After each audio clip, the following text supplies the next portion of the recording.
12 बुँदे सम्झौता नै आज देशको विनाशको कारण हो। रामचन्द्रलाई हराउन शेरबहादुर चाहन्थ्यो, मैले हराएको होइन। 62-63 को आन्दोलनको घोषणा गिरिजाप्रसाद कोइरालाको नामबाट मैले नै गरे हो। म दाबीका साथ भन्छु, मैले नै गिरिजाप्रसाद कोइराला र प्रचण्डको बीचमा वार्ताको व्यवस्था मिलाइदिएको हो। अहिले भएका मान्छेमध्ये सीमित मान्छेहरू बीपीको सशस्त्र क्रान्तिलाई साथ दिने मान्छेहरू थिए, जसमा शेरबहादुर रामचन्द्र थिएनन्। म बिनाको काङ्ग्रेसले तनहुँमा स्थानीय निकायको निर्वाचन होस् या सङ्घीय प्रदेशको निर्वाचन होस्, त्यसमा पुनः एक सिट पनि जित्दैन। नेपाली काङ्ग्रेस नरहँदा प्रजातन्त्र र देश रहँदैन। काङ्ग्रेसका कार्यकर्ताहरूले चाहिँ एमाले र माओवादीको झोला बोक्दै हिँडेपछि अनि काङ्ग्रेस रहन्छ? काङ्ग्रेस होइन, बाङ्ग्रेस भयो भन्छु।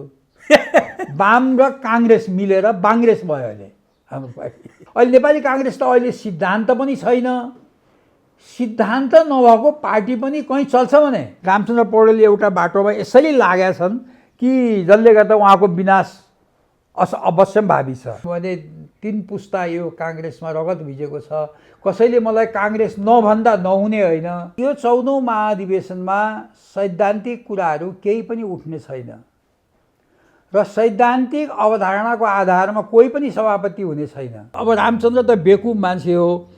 शेरबहादुरले नचाहेको भए, रामचन्द्रलाई हराउन नचाहेको भए शेरबहादुरले मलाई बोलाएर, एक्लै बोलाएर टिकट नदिए पनि समानुपातिको 1-2 नम्बरमा त राख्न सक्थ्यो नि त। किन राखेन? हाम्रो बीपी कोइरालासँगको लगावलाई, नेपाली काङ्ग्रेससँगको मेरो लगावलाई शेरबहादुर र रामचन्द्रले छुटाउन खोजेर छुट्दैन के। गोविन्दराज जोशी भन्दा बित्तिकै नाम नसुन्ने बिरलै होलान्। उहाँ नेपाली काङ्ग्रेसको एकदमै शक्तिशाली नेताको रूपमा हुनुहुन्थ्यो, तर नेपाली काङ्ग्रेसमा आज उहाँ क्रियाशील हुन सक्नुभएको छैन। गएको निर्वाचनमा तनहुँबाट उहाँलाई उम्मेदवार बन्न पनि दिएन र अहिले काङ्ग्रेसमा 14औं महाधिवेशनको चटारो छ, तर गोविन्दराज जोशीलाई 14औं महाधिवेशनले पटक्कै छोएको छैन। 11औं महाधिवेशन, 12औं महाधिवेशनसम्म उहाँ काङ्ग्रेसमा क्रियाशील भएर केन्द्रीय सदस्य लड्नुभयो, तर 13औंमा पनि उहाँ पराजित हुनुभयो, 11औंमा पराजित हुनुभयो, 12औंमा पराजित हुनुभयो। 14औंमा उहाँलाई किन छोएन काङ्ग्रेसको 14औं महाधिवेशनले र समसामयिक राजनीतिक विषयमा गोविन्दराज जोशीको धारणा के छ, यी सम्पूर्ण कुरा बुझ्ने उद्देश्यले आज हामी गोविन्दराज जोशीको निवासमा आएका छौँ। त्यसका निमित्त एभरेस्ट नेपालमा सबभन्दा पहिले म पूर्व मन्त्री गोविन्दराज जोशीलाई स्वागत गर्छु। तपाईँलाई एभरेस्ट नेपालमा हार्दिक स्वागत। धन्यवाद। जय नेपाल। पूर्व मन्त्री भन्दा पूर्व प्रधानमन्त्री आएछ, खै यो जिब्रो लडबाट काहीँ कतै फेरि यो मुलुकमा तपाईँ प्रधानमन्त्री भइहाल्नुहुन्छ कि त्यो आशा पनि राखेँ मैले। तपाईँको शुभेच्छाको लागि। राजनीतिमा असम्भव भन्ने कुरा केही पनि हुँदैन। 11औं महाधिवेशनसम्म तपाईँ नेपाली काङ्ग्रेसको केन्द्रीय कमिटीमै हुनुहुन्थ्यो, काङ्ग्रेसको प्रभावशाली नेतृत्वमै तपाईँ पर्नुहुन्थ्यो। अहिले 14औं महाधिवेशनले काङ्ग्रेसमा चटारो छ, काङ्ग्रेस तिर्मिरहेको छ। यति बेला गोविन्दराज जोशी काहीँ पनि त्यो 14औं महाधिवेशनको पर्दामा, फोरममा काहीँ कतै नाम सुनिँदैन। तपाईँले जसरी कारबाही गरियो नि 2074 को आम निर्वाचनमा उम्मेदवार दिइसकेपछि रामचन्द्र पौडेलको बागी भनेर तपाईँलाई कारबाही गरियो, के तपाईँको त्यो कारबाही फिर्ता भएको छैन अथवा 14औं महाधिवेशनमा आउन तपाईँको क्रियाशील सदस्य नवीकरण भएको छैन सदस्यता? किन तपाईँ 14औं महाधिवेशनको यो चटारोमा, यो फोरममा काहीँ कतै सुनिनुहुन्न, देखिनुहुन्न? मैले यहाँबाट सुरु गरेँ। उमेशजी, तपाईँले भन्नुभएका कुराहरू वास्तवमा यथार्थमा आधारित छन्। म चाहिँ सुरुदेखि नै हामीहरू कस्तो भन्दाखेरि बीपी कोइरालाबाट प्रभावित भएर नेपाली काङ्ग्रेसमा लागेको। बीपी कोइरालाले जहिले पनि सिद्धान्त र सत्ता मध्ये काङ्ग्रेसका कार्यकर्ताहरूले रोज्न पर्दा सिद्धान्त रोज्नुपर्छ र जुन दिन नेपाली काङ्ग्रेसले सिद्धान्तलाई छोडेर सत्तालाई प्राथमिकता दिन्छ त्यो दिन नेपाली काङ्ग्रेस निरर्थक भएर जान्छ भन्ने उहाँको सिद्धान्तमा आधारित भएर हामीले राजनीति सुरु गरेको। यद्यपि नेपाली काङ्ग्रेसमा मेरो बुवाको जेनेरेसन, मैले, मेरो छोराछोरीहरू 3 पुस्ता हामीहरूको काङ्ग्रेसमा धेरै ठुलो रगत र पसिना बगेको छ। तर अहिले आएर वास्तवमा गिरिजाबाबुको अन्तिम समयदेखि उहाँको जीवनकालको अन्तदेखि चाहिँ अहिलेसम्म चाहिँ के भने नेपाली काङ्ग्रेसले बिस्तारै सिद्धान्तलाई छोडेर सत्तालाई प्राथमिकता दियो र बिपीले जहिले पनि राष्ट्रियता, प्रजातन्त्र र समाजवादलाई चाहिँ प्राथमिकता दिनुहुन्थ्यो।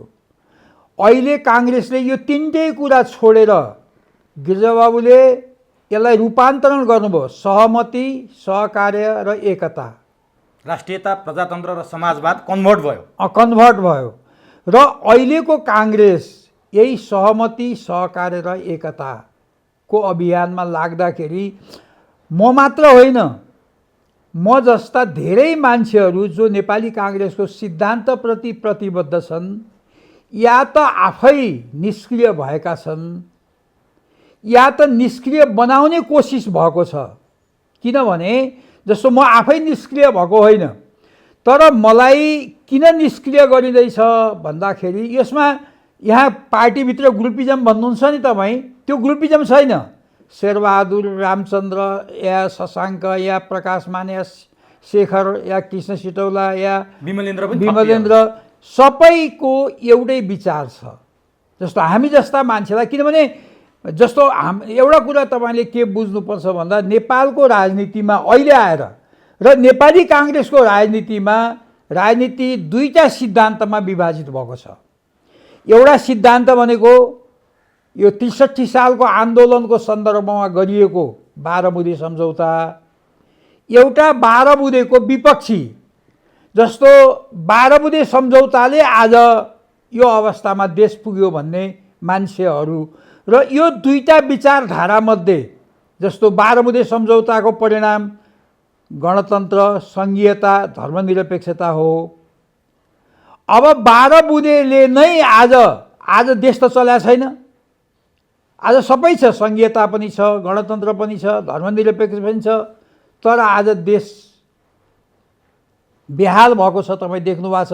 र अहिले काङ्ग्रेस, एमाले, माओवादी नभनिकन सबैको एउटै आवाज के सुन्नुहुन्छ भने यो 12 बुँदे सम्झौताको परिणाम सङ्घीयता, धर्मनिरपेक्षता र गणतन्त्रलाई बचाउनको लागि हामी एक हुनुपर्छ भन्ने एउटा आवाज या पार्टी छैन। 5 पूर्व प्रधानमन्त्रीहरू त एउटा किताब नै बनाइसक्यो, एउटा किताबै बनायो र तर त्यहाँ बाँकी रहेकाहरूको पनि यो सिद्धान्तमा विमति छैन। यो सिद्धान्तलाई अवलम्बन गर्ने मान्छेहरूको सङ्ख्या ठुलो छ, तर यो 12 बुँदे सम्झौताले आज देशलाई खाल्टोमा हाल्यो भन्ने मान्छेहरू थुप्रै छन्, तर उनीहरूको आवाज बाहिर निस्किन सकेको छैन। यो दुईटा ध्रुवमा आज नेपालको राजनीति केन्द्रित भएको छ। काङ्ग्रेस कम्युनिस्ट होइन। र त्यसैले काङ्ग्रेसभित्र यो सबै मान्छेहरू, फेरि हामीहरू जस्ता मानिस बाहेक सबै मान्छेहरूको यो कुरामा सहमति छ। तर बिपी कोइरालाले के भन्नुभयो भन्दाखेरि उहाँ 8वटा ज्यान मुद्दा लाग्दाखेरि नेपाल आउनुभयो। के भनेर भने यो यदि नेपालको बारेमा विदेशी भूमिमा बसेर निर्णय गर्यो भने त्यसको फल नेपाललाई राम्रो हुँदैन भन्ने उहाँको सिद्धान्त थियो। तर गिरिजाबाबु नेपालबाट दिल्ली गएर 12 बुँदे सम्झौता गर्नुभयो। भन्दा फन्डामेन्टल फरक बिपी र गिरिजाको सिद्धान्तमा आयो। अब एकैछिन म त्यहाँ आउँछु। जस्तो गिरिजाप्रसाद कोइरालाले 12 बुँदे दिल्लीमा गर्नुभयो, 12 बुँदे सम्झौता दिल्लीमा हुनु नै सबैभन्दा नेपाललाई घातक कुरा थियो भनेर अहिले मान्छेहरू भनिरहेछन्। काहीँ कतै मैले जहाँ अन्तर्वार्ता लिन जान्छु, जोसँग अन्तर्वार्ता लिन्छु, त्यसको प्रारूपमा माओवादीसँग वार्ता हुने त्यो पृष्ठभूमि तयार पार्नेमा तपाईँको नाम आउँछ। गोविन्दराज जोशी र शेखर कोइरालाले माओवादीका नेताहरूलाई दिल्लीमा गएर भेटेपछि नै 12 बुँदे सम्झौताको जग निर्माण भएको भन्नेहरू छन्। वास्तवमा के थियो त्यो मात्र होइन। वास्तवमा तपाईँलाई मैले यो कुरा भन्नै पर्छ कि जब माओवादीहरूले के भने कि यो 7 पार्टीहरू नेपालका जो बहुदलीय व्यवस्थामा विश्वास गर्ने राजनीतिक दलहरू थिए, उनीहरूलाई के भने भन्दाखेरि तिमीहरू या त राजासँग मिल या हामीसँग मिल। अब राजा र माओवादी बाहेक यो देशमा कुनै विकल्प छैन भनेपछि मैले नै यो 7 पार्टीको भूमिका 7 पार्टीको डिजाइन गर्ने एउटा महत्त्वपूर्ण मान्छे म हुँ। तपाईँ सोध्नुहोला माधव नेपाललाई, अमिक शेरचनलाई, नारायणमान बिजुक्सेलाई। र यो किनभने होइन राजा र माओवादी मात्रै शक्ति होइन, यहाँ अरू पनि छन् भएर देखाउनको लागि 7 पार्टीको एउटा एलायन्स जरुरी छ। मतलब जसको परिणाम आखिर बाध्य भएर पछि मतलब 7 पार्टीले आफ्नो अस्तित्व कायम गर्यो। र त्यही सन्दर्भमा गिरिजाबाबुले राजासँग मिल्नको लागि धेरै कोसिस गर्नुभयो, सम्भव भएन। माओवादीसँग मिल्नुभन्दा अगाडि गिरिजाप्रसादले राजासँग मिल्ने धेरै कोसिस गर्नुभयो, त्यो सम्भव भएन।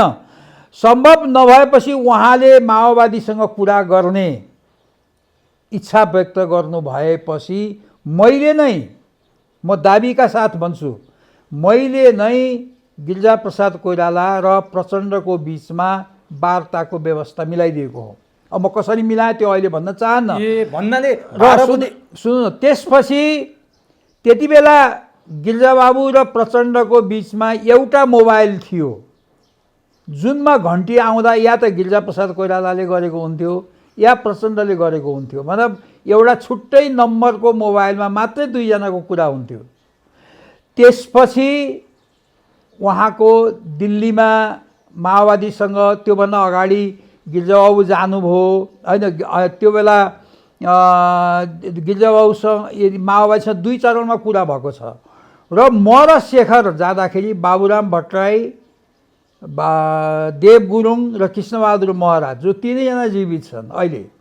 र यो 3 जना र यतापट्टि शेखर कोइराला र म बसेर अलमोस्ट सम्झौता भएर, त्यति बेला के सम्झौता भएको थियो भने प्रचण्ड र गिरिजाबाबुले फाइनल एग्रिमेन्टमा सही गर्ने र हामीले त्यो वातावरण मिलाउने भनेपछि वास्तवमा 2 दिनको छलफलपछि माओवादीहरूसँग सम्झौता गर्ने टुङ्गो लगाएर म र शेखर कोइराला हामीहरू काठमाडौँ फर्क्यौँ।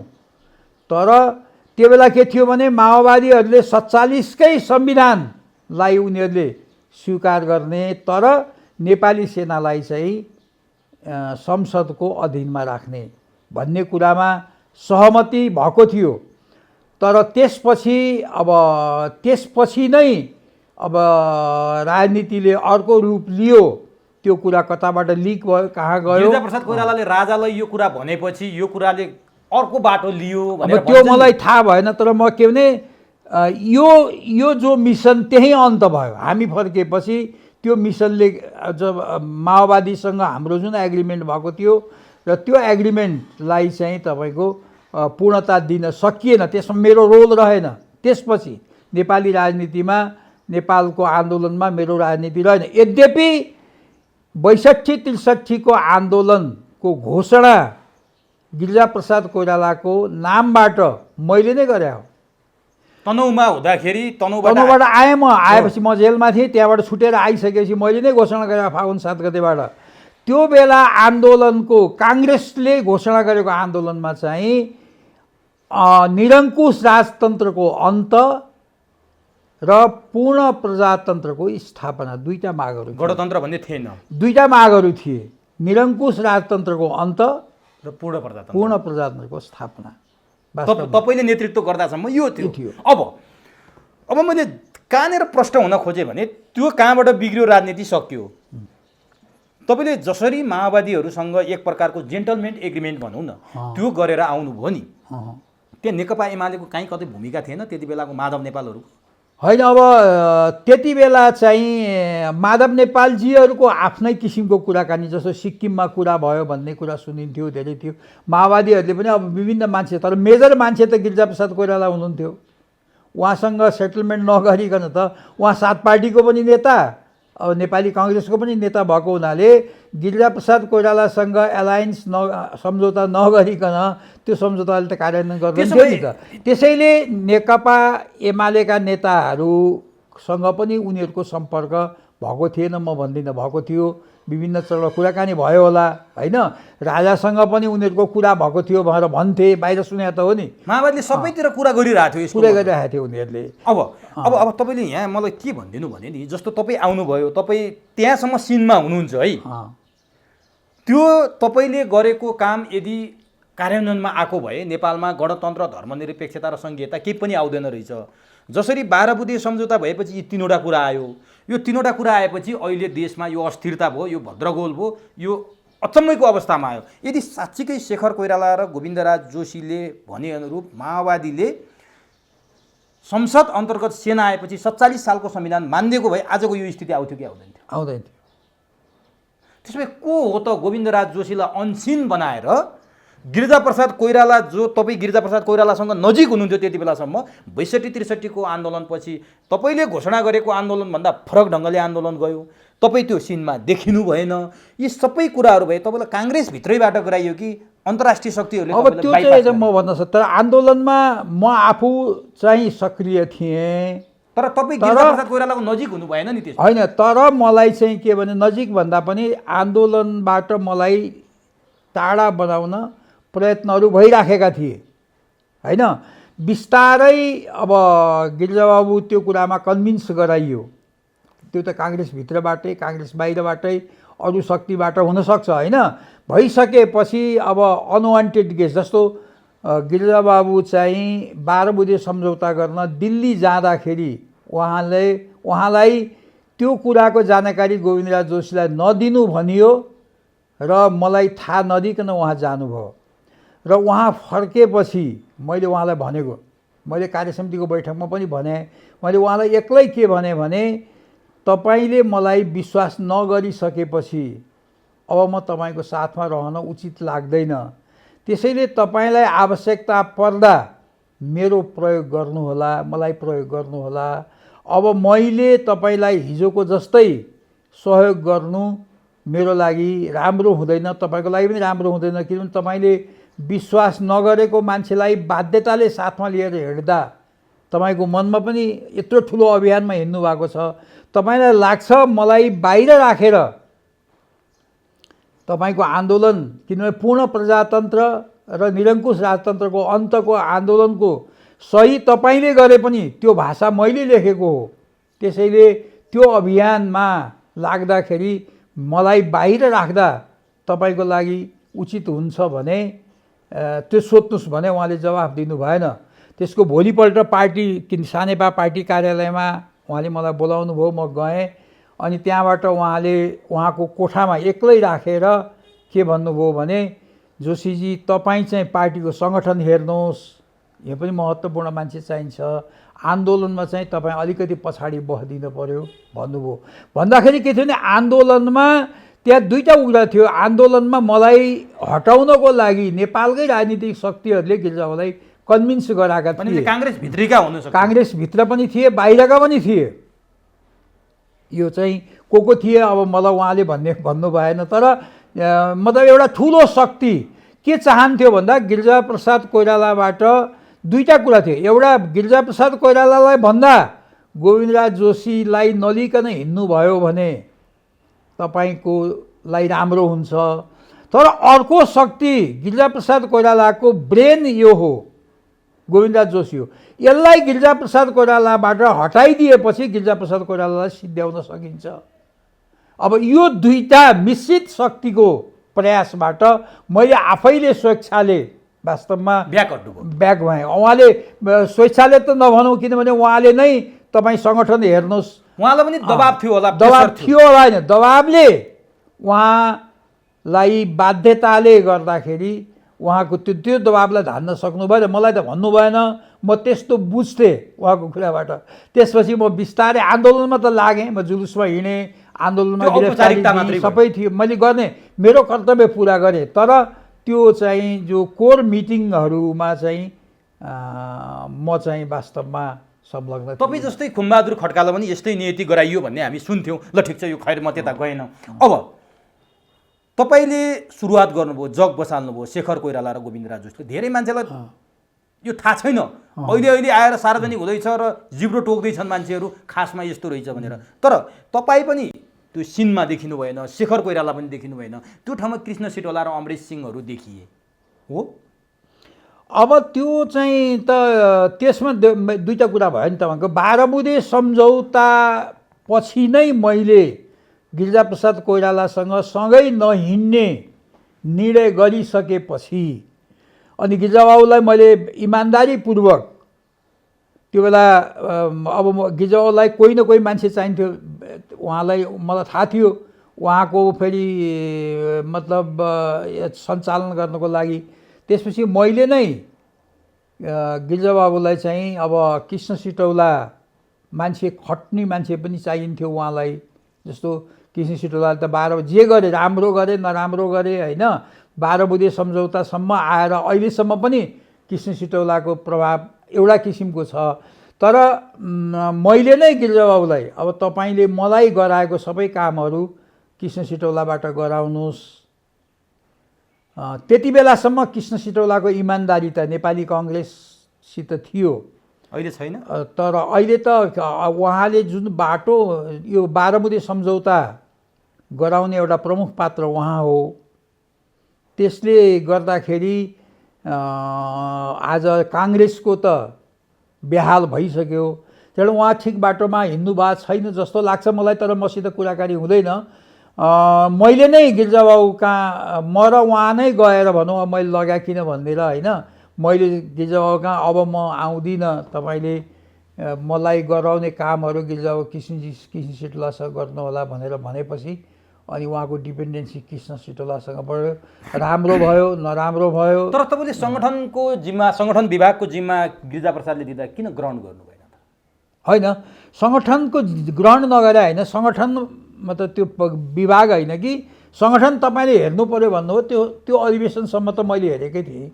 त्यसो भए अब 62-63 पछिको जुन किसिमको आन्दोलन भयो, जुन किसिमको परिवर्तन भयो, तपाईँ किन अट्नु भएन त फ्रन्ट लाइनमा? ल ठिक छ, 12 बुँदे सम्झौतामा तपाईँले कृष्ण सिटौलालाई लिएर गर्नुहोस् भनेर गिरिजाप्रसादलाई भन्नुभयो, सबै कुरा भन्नुभयो। सुरुवात मैले गरेँ, तर अब म तपाईँसँग रहन सक्दिनँ, तपाईँले यी पात्रबाट गर्नुहोस् भन्नुभयो। तपाईँ आफू चाहिँ नेपाली काङ्ग्रेसको फ्रन्ट लाइनमा अब यस्तो किन त्यहाँ तपाईँ कम हुँदै आउनु? त्यहाँ अब केही कारणहरू होलान् जसले नेपाली राजनीतिमा म ब्याक हुनु जरुरी थियो। र के भयो भने 11औँ महाधिवेशनमा चाहिँ तपाईँको पार्टीमा जस्तो अब पार्टीको अधिवेशन हुँदै थियो, त्यो बेलामा गिरिजाबाबुले थाहा छैन किन गर्नुभयो, म उहाँको नामबाट, उहाँको हस्ताक्षर होइन कि गिरिजाबाबुले यी मान्छेलाई जिताउनु पर्छ भनेर भन्नुभयो भनेर एउटा लिस्ट बाँडियो। भनेपछि आफ्नो समूह बनाइयो। गिरिजाबाबुले सुरुवात गर्नुभयो। त्यो समूहमा मेरो नाम थिएन। गिरिजाबाबुको म लगायत थुप्रै मेरो नाम थिएन, विनय दोजीको थिएन, लक्ष्मण घिमिरेको थिएन, सबै धेरै साथीहरूको थिएन। भनेपछि अब गिरिजाबाबुको समूहमा नपरेपछि त अब मान्छेले त्यो त भोट जेसुकै भयो नि मलाई भन्दा त गिरिजाबाबुलाई विश्वास गर्छ नि त। त्यो भयो। त्यसपछि त्यो पनि त्यत्तिकै भएको थियो। अलिकति अब हाम्रो र गिरिजाबाबुको बिचमा अलिकति फाटो त आयो, तर अनि अलिकति टाढा टाढा बिस्तारै हुँदै गयो। र अनि सुशील कोइराला सभापति लड्ने बेलामा 12औँमा हामीले के भन्यौँ भने या त तपाईँले हामीलाई प्यानलमा राख्नुहोस् या त प्यानल नबनाउनुहोस्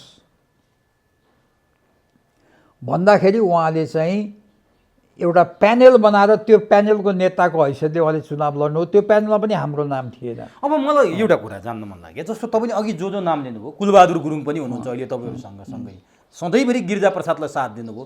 तपाईँ गिरिजाप्रसादको मन्त्रीमण्डलमा मन्त्री नभएको सायद 62-63 पछि मात्रै होला, त्यससँगै तपाईँ पटक पटक मन्त्री हुनुभएको छ, गृहमन्त्री धेरै पटक हुनुभयो, गिरिजाप्रसाद कोइरालाको अत्यन्त विश्वासिलो पनि हो तपाईँ। त्यही 12 बुँदे गर्दाको कुराले तपाईँलाई चित्त दुखेर हो अथवा अरू के कारणले तपाईँ उहाँबाट? होइन, अब त्यो चाहिँ अब मैले भन्न सकेँ, तर म चाहिँ बिपी कोइरालासँगै, बिपी कोइराला त्यो त शशाङ्क शेखरहरूलाई पनि थाहा हुनसक्छ, बिपी कोइराला अहिले भएका मान्छेमध्ये सीमित मान्छेहरू बिपीको सशस्त्र क्रान्तिलाई साथ दिने मान्छेहरू थिए, जसमा शेरबहादुर रामचन्द्र थिएनन् बिपी कोइरालाको उसमा। भन्दाखेरि अस्ति तपाईँकै उसमा हो कि के हो, एउटा इन्टरभ्यूमा बिपिन कोइरालाले मेरैमा हो एउटा इन्टरभ्यूमा के भन्नुभयो भने हामीहरू पञ्चायतको चुनाव लड्न तयार थियौँ होइन म त लडेँ, तर रामचन्द्रजीलाई श्रीभद्रले रोक्नु भएछ। अनि शेरबहादुरजीहरूको बारेमा के भन्नुभयो उहाँले। र सत्य कुरा के हो भने कहिलेकाहीँ आत्मग्लानि हुन्छ। मैले जीवनमा गरेको गल्ती एउटा के हो भन्नुहोला भने रामचन्द्र पौडेलजी दमौलीमा मेरो घरमा आएर मेरो कोठामा बसेर उहाँले भनेकै शब्द एक्ज्याक्ट, जोशीजी हामीले के आफ्नो छातीमा रगत सुकाएर मर्ने त, तपाईँ मलाई सहयोग गर्नुहोस् म चुनाव लड्छु भन्नुभएको थियो 38 सालमा पञ्चायतको। मैले त्यो विपिनले भनेको थिएँ, उहाँलाई श्रीभद्रले फर्कायो भन्नुभयो, श्रीभद्रले होइन, मैले नै उहाँलाई सम्झाएर उहाँले चुनाव लड्नु भएन। भनेपछि पञ्चायतमा गइसक्नु भएको रामचन्द्र पौडेललाई गोविन्दराज जोशीले रोक्नुभयो। मैले जीवनमा गरेको ठुलो गल्ती त्यही हो। मैले चाहिँ नरोक्नु पर्ने रहेछ अहिले आएर हेर्दा, होइन भन्दाखेरि किन नरोक्नु पर्ने? नरोकेको भए जान्थ्यो नि। उसको यो जुन अहिले नक्कली कुरा देखाएर रामचन्द्र पौडेल भने एउटा राम्रो नेता, निष्ठावान, सिद्धान्त भएर भनेछ नि तपाईँको, पार्टीको सबै कुरा बुझेको दर्शन बुझेको, तर यो कुरा जनताले बुझेका छैनन्। शाही आयोगले जसले शेरबहादुरलाई कारवाही गर्यो त्यसले रामचन्द्र पौडेलको फाइलमा रोयल लेखेको छ। किन लेख्यो होला? यो सत्य कुरा हो। यो मैले धेरै ठाउँ सुनिसकेँ यो कुरा। भक्तबहादुर कोइराला रामचन्द्र पौडेलको सम्धि ससुराली त होइन, किन लेख्यो होला रोयल? तर यो सब कुरालाई यिनै यस्तै कुराहरूले गर्दा लुकाएर राखिराखेको छ। मलाई यो कुरा भनिदिनुहोस् त, आज रामचन्द्र पौडेलकोमा रोयल लेखेको कुरा मैले धेरै ठाउँ सुनिसकेँ। के हो त्यो रोयलको अर्थ? यिनलाई बचाउनु, यिनलाई मुद्दा नलाउनु भन्न खोजे हो? त्यो फाइलमा चाहिँ रोयल लेख्या मतलब दरबारबाट निर्देशन भएको कारवाही नचलाउनु। दरबारको मान्छे हो भने हो, दरबारले कारवाही नचलाउनु भनेर भनेको। भनेपछि 38 सालमा चुनाव लड्न खोजेको, दरबारले बचाएको मान्छे अहिले काङ्ग्रेसको 1 नम्बरमा सभापतिमा लड्ने महिने दावेदार। उसले चाहिँ मान्छेलाई ठगिरहेका छन् के, देश तनहुँलाई ठगे। तनहुँमा आज किन भयो होला? तपाईँले सहयोग गर्नु भएन? त्यो होइन नि, जनताले हेर्दा त्यो होइन, त्यो होला मैले सहयोग गर्नुपर्ने त कुनै कारण छैन। तर किन 11,000 भोटले किन हारे? त्यत्रो होला मेरो प्रभाव। गोविन्दराज जोशीले किसान श्रेष्ठलाई भोट हाल्नु भनेर लबिङ गर्नुभयो अरे। होइन, म त त्यो एउटा एकजना मान्छेलाई सोध्नु होला मैले भनेको त्यो छैन, होइन। तर मैले भने अरे मैले भनेर मान्छन् त, होइन। मैले किन भनेदेखि उनले ठगे जिल्लालाई। त्यत्रो वर्ष सांसद हुँदा उनको गाउँमा स्कुल छैन, उनको गाउँमा जाने मोटर जाँदैन। अहिले त्यहाँको एमालेको सांसदले बनाइदिएको छ पुल बल्ल बल्ल। अस्ति पुल उद्घाटन गरे त उहाँले, होइन? त्यो अन्तैको हो, त्यो गाउँमा शिलान्यास भर्खर गरेछ रामबहादुर गुरुङले। र स्कुल उहाँको गाउँको विद्यार्थीहरू 3 घन्टा हिँडेर जानुपर्छ हाई स्कुल पढ्नको लागि। आज तनहुँ जस्तो जिल्लामा एउटा राम्रो, उहाँको क्षेत्रमा एउटा राम्रो हस्पिटल छैन। तनहुँका जनता आज एउटा सरकारी कलेज छैन। उहाँको क्षेत्रमा उहाँले केही नगरिकन खालि सिद्धान्तका कुरा गरेर ठग्दै हुनुहुन्छ। अब कति ठग्नुहुन्छ त्यहाँको जनतालाई थाहा छैन। त्यस कारणले मेरो भनाइ के भन्दाखेरि अब राजनीतिमा कहिलेकाहीँ के भने त्यो परिणाम उहाँले त मेरो विरुद्धमा त सुरुदेखि नै पहिल्यै निर्वाचनदेखि कहिले यता पठाउने यहाँ तागत लगाएर कहिले आफू जाने त्यो सब गर्नुभयो। अति सब व्यक्तिगत कुराहरू नगरौँ। तर तपाईँको राजनीति जुन अक्करमा आएर अड्डिएको छ नि आज, यसको दोष रामचन्द्र पौडेलको हो त होइन? त्यो त त्यो एउटा पाटो मैले भने एउटा यिनीहरू सबै जो विपिनको अन्तर्वार्तालाई सन्दर्भमा कुरा गरेको, मैले जहिले पनि सिद्धान्तलाई प्राथमिकता दिएँ कि सत्ता। मलाई पनि पञ्चायतको बेलामा प्रलोभन त नआएको थिएन होला नि त। मलाई अहिले दुई पटक काङ्ग्रेसले समानुपातिकमा पनि नराख्दा के अरू पार्टीले मलाई एप्रोच गरेको थिएन होला र? अहिले पनि नेपाली काङ्ग्रेसले सर्वसम्मतिले शेरबहादुर देउवा, रामचन्द्र पौडेल, शेखर कोइराला, शशाङ्क कोइराला, प्रकाश मान, विमलेन्द्र निधि, होइन, अर्जुन नरसिंह केसी, रामशरण महत सबैको सर्वसम्मतिमा गोविन्दराज जोशीलाई 14औं महाधिवेशनमा क्रियाशील सदस्य नदिने भनेर निर्णय भएको छ। किन होला? एउटा रामचन्द्रको कारण त होइन नि त। रामचन्द्रको कारण भन्दा यी सबै मान्छेहरू बाध्य छन्। अब के कारणले हो मलाई थाहा छैन, तर मेरो चाहिँ के छ भन्दाखेरि मेरो दुईटा कुरा चाहिँ, एउटा म यो 12 बुँदे सम्झौता नै आज देशको विनाशको कारण हो भन्ने कुरामा म कटिबद्ध छु। अर्को बिपी कोइरालाको सिद्धान्त राष्ट्रियता, प्रजातन्त्र र समाजवाद प्रति मेरो प्रतिबद्धता छ। अहिलेको नेपाली काङ्ग्रेसले बिपी कोइरालालाई मान्छौँ हामी, सिद्धान्त छोडाएको छैन भन्छ। के बिपी कोइरालाले बाबुराम भट्टराईलाई काङ्ग्रेसको उम्मेदवार बना भनेर भन्नुभएको थियो होला? के बिपी कोइरालाले पुष्पकमल दाहालको विरुद्धमा काङ्ग्रेसले उम्मेदवारै खडा नगर्नु भनेको थियो होला? के बिपी कोइरालाले माधव नेपालको निर्वाचनमा काङ्ग्रेसको उम्मेदवारसित भोट साटासाट गर्नु भन्नुभएको थियो होला? के बिपी कोइरालाले भीमप्रसाद गौतम, कमल थापा, पशुपति शमशेर जस्ता मान्छेलाई महन्त ठाकुर जस्तो ठाउँमा आफ्ना मान्छे उम्मेदवार नउठाउनु भनेको थियो होला? बिपी कोइरालाले प्रचण्डको छोरीलाई हँसिया हतौडामा भोट हालेर मेयर जिताउनु भन्नुभएको थिएन होला? त्यसैले यो सारा कुराहरू जब मैले अहिले तपाईँलाई भने अरूलाई भनिराखेको छु, उनीहरूसँग एउटा त यिनी सबैसित को मसित चाहिँ अब के अलिकति दुराग्रह पनि छ। र मलाई अहिले एउटा कुरा के लागिरहेको छ भने सायद मलाई काङ्ग्रेसबाट बाहिर राख्नुपर्ने अरू पनि कुनै आवश्यकता रहेछन् कि, नत्र गएको अधिवेशनमा अहिले तपाईँले भनेको कुरा ठिक हो, शेरबहादुरलाई हामीले सहयोग गरे हो र केबी गुरुङ भनेको म र केबी गुरुङ एउटै हो। हामी प्रस्तावक हो शेरबहादुरको। त्यो शेरबहादुरले सभापति भइसकेपछि उसैको इन्ट्रेस्टमा एकपटक पनि हामीलाई बोलाएर कुरा गरेको छैन। किन? तपाईँहरूले पनि भेट्ने प्रयास त गर्नु भएन होला नि? सभापति होइन, भेट्ने भने सभापति यसो भेट्ने अब चाकडी गर्ने कुरा भएन। भेट्नलाई हाम्रो काम भयो। हामीले शेरबहादुरलाई प्रयोग गरेर नै उसले जब यत्रो मेरो जस्तो गएको पटक भनौँ न एकछिनलाई, शेरबहादुरले अब रामचन्द्र त बेकुब मान्छे हो। शेरबहादुरले नचाहेको भए, रामचन्द्रलाई हराउन नचाहेको भए शेरबहादुरले मलाई बोलाएर, एक्लै बोलाएर टिकट नदिए पनि समानुपातिको 1-2 नम्बरमा त राख्न सक्थ्यो नि त। किन राखेन? किनभने रामचन्द्रलाई हराउन शेरबहादुर चाहन्थ्यो, मैले हराएको होइन। मलाई त धकेलेर एउटा कर्नरमा पुर्यायो, किनभने मेरो उम्मेदवारी मैले दरखास्त हालेँ, उम्मेदवारी क्यान्सल गरेँ। त्यसले मान्छे रियाक्टेड भए, कसैले के गरे त्यसले रियाक्टेड भए। अहिले चुनाव लड्यो भने रामचन्द्र त्यो पोहोरको भन्दा पनि थोरै भोट ल्याउँछ। त्यो रियाक्सन भएपछि त्यस्तो हुन्छ मान्छेलाई। अनि यो कुरा रामचन्द्र पौडेल जो यत्रो दशक 6 दशक भन्छन् है, 5-6 दशक मैले काङ्ग्रेसमा यत्रो भोटो फटाले, रगत बगाए, पसिना बगाए, अब एकचोटि मलाई सभापति दोहोरे हुन दिउँ, म प्रधानमन्त्री पनि भएको छैन, सभापति पनि हुन पाएको छैन। हिजो मात्रै केही सीमित जिल्लाका काङ्ग्रेसका पार्टी सभापतिहरूलाई भेटेर अनुनय विनय गर्ने रामचन्द्र पौडेलले तनहुँमा गोविन्दराज जोशीलाई चिढाएर मैले चुनाव जित्दैन भन्ने उहाँलाई हेक्का छैन? तपाईँले भन्नुहुन्न, तपाईँले त्यहाँका कार्यकर्ताले भन्दैनन् पार्टी मिलाउनलाई रामचन्द्र पौडेलले इनिसिएसन लिनु पर्यो, गोविन्दराज जोशीलाई पनि समेट्नु पर्यो, उहाँको सहयोग बिना तनहुँमा अपुरो हुन्छ भन्ने रामचन्द्रलाई थाहा छैन? उनको त्यसको ठिक उल्टो छ। बरु आफू सिद्धिउँ तर गोविन्दराज जोशीलाई सिद्ध्याएर छाड्नुपर्छ भन्ने उहाँलाई बाध्यता छ।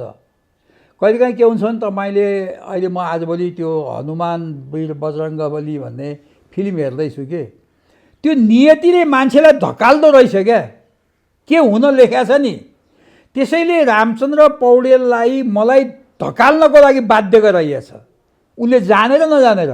को शक्ति हो त त्यो राम? होइन, अब थाहा छैन मलाई, तर त्यसले गर्दाखेरि के भयो भने रामचन्द्र पौडेल एउटा बाटोमा यसरी लागेका छन् कि जसले गर्दा उहाँको विनाश अवश्यम्भावी छ। तर तपाईँ पनि रामचन्द्र पौडेल शेरबहादुर भन्दा म सिनियर काङ्ग्रेस हुँ, सिनियर नेता हुँ, हिजो बिपी कोइरालालाई चाहिँ त्यो बेला साथ दिने म हुँ, यिनीहरू होइनन्, पञ्चायतमा गइसके, शेरबहादुरको पनि छ नि कुरो। त्यस्ता मान्छेहरू तपाईँले रामचन्द्रलाई भेटेर कन्भिन्स गर्न सक्नुहुन्न? उहाँभन्दा सिनियर हुनुहुन्छ नि, किनभने आफूभन्दा जुनियर मान्छेलाई भेटेर सम्झाइ बुझाइ गर्ने दायित्व त तपाईँको पनि होला।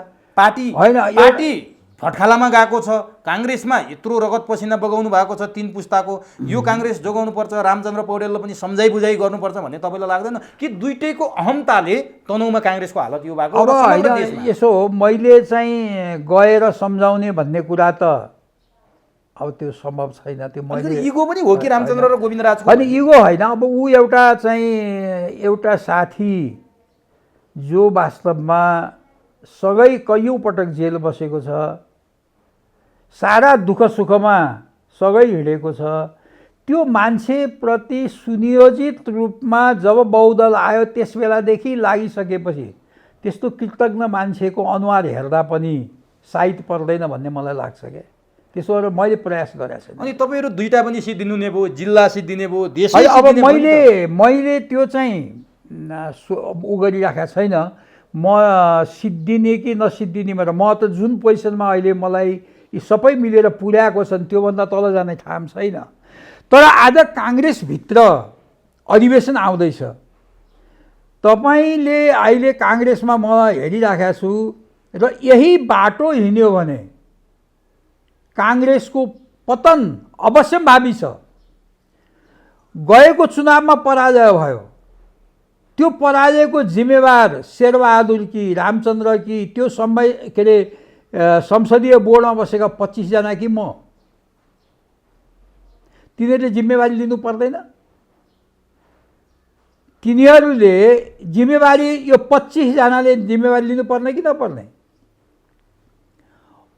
उनीहरूलाई आफ्नो श्रीमतीलाई टिकट दिनुपर्ने, आफ्नो छोरालाई टिकट दिनुपर्ने, आफ्नो भतिजालाई टिकट दिनुपर्ने, आफ्नो भाइलाई टिकट दिनुपर्ने, आफ्नो साथीलाई नातेदारलाई टिकट दिनुपर्ने, पिएलाई टिकट दिनुपर्ने। त्यो भएन भने पैसामा बेच्नुपर्ने कि बिपी कोइरालाले उहाँहरूलाई भने यही हो त। त्यसैले उहाँहरूसँग मेरो सैद्धान्तिक भिन्नता छ। म के भन्छु भने अहिले उठ्न खोजेका जोसुकै हुन्, उनीहरूले म योग्य छु, म चाहिँ सभापति भएँ भने टिकट बेच्दिनँ, म सभापति भएँ भने मेरो नातेदारलाई टिकट दिन्न, म सभापति भएँ भने म यो कुनै किसिमको पक्षपात गर्दिनँ, बिपीको राष्ट्रियता, प्रजातन्त्र, समाजवादप्रति प्रतिबद्ध रहन्छु भनेर कोही पनि भन्दैनन्। कोही भन्छन् म योग्य छु नभनिकन मलाई भोट हाल्नुहोस् किनभने म बिपीको छोरा हुँ। म सभापतिको लागि योग्य छु किनभने म गणेश मानजीको छोरा हुँ। म सभापतिको लागि योग्य हुँ किनभने महेन्द्र नारायणजीको छोरा। त्यसमा शेखर कोइराला किन नथपे भन्दा नेता पनि उनीहरूले क्याटेगोराइज गरे।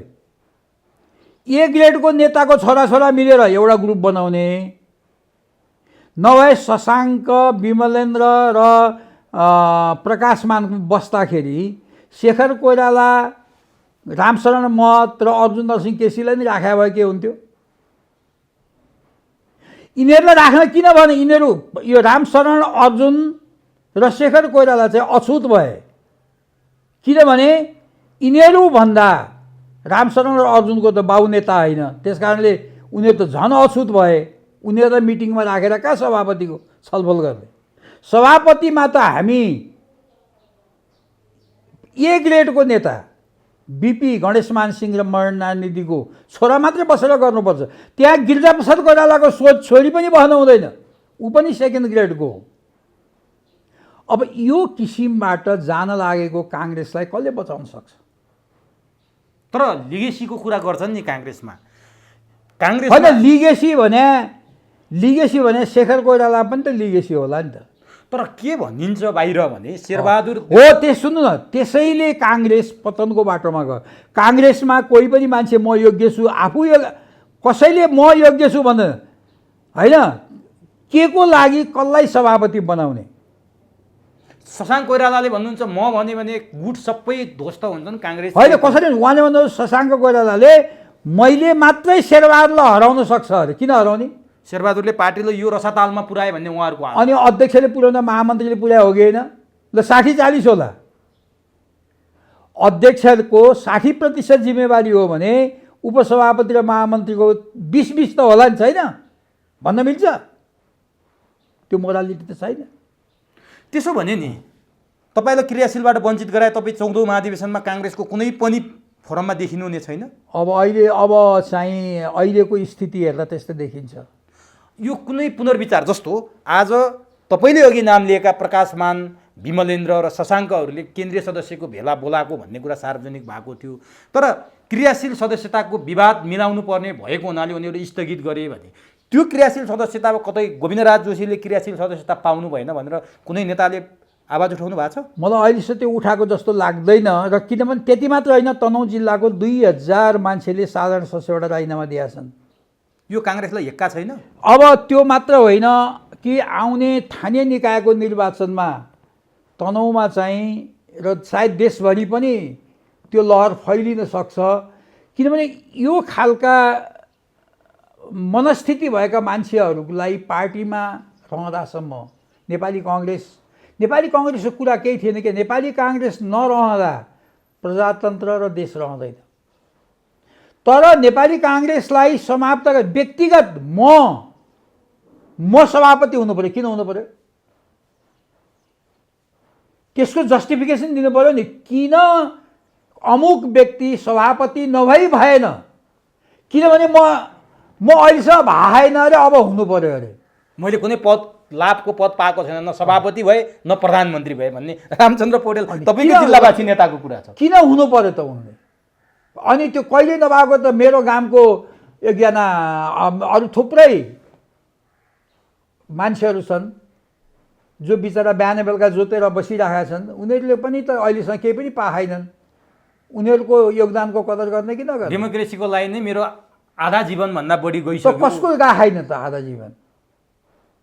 मेरो पनि गएको छ, सबैको गएको छ। आधा जीवन त कसैको नगएको त होइन नि। तर नेपाली काङ्ग्रेसभित्र यस्तो नेतृत्व आवश्यकता पर्यो जसले यो पार्टीलाई अरू पार्टीको प्रतिस्पर्धामा अगाडि लान सक्छ। को हो त्यो? सुन्नुहोस्, अगाडि लान सक्छ। त्यो व्यक्तिको आवश्यकता पर्दछ जसले राष्ट्रिय र अन्तर्राष्ट्रिय समर्थन पाउन सक्छ। त्यो व्यक्तिको नेतृत्वको आवश्यकता पर्यो जसले अहिले मैले भनेका विकृति र विसङ्गतिहरू जो पार्टीभित्र चलेर गएका छन्। मलाई त यी अहिले जो उठ्छु भनेका छन् जसको जित्ने सम्भावना होला, कसैले पनि टिकट बेच्दिनँ भन्दै भन्दैनन्। कसैले पनि मेरो परिवारकै मान्छेहरूलाई टिकटमा प्रार्थना दिन्छु दिन्न भन्दै भन्दैनन्।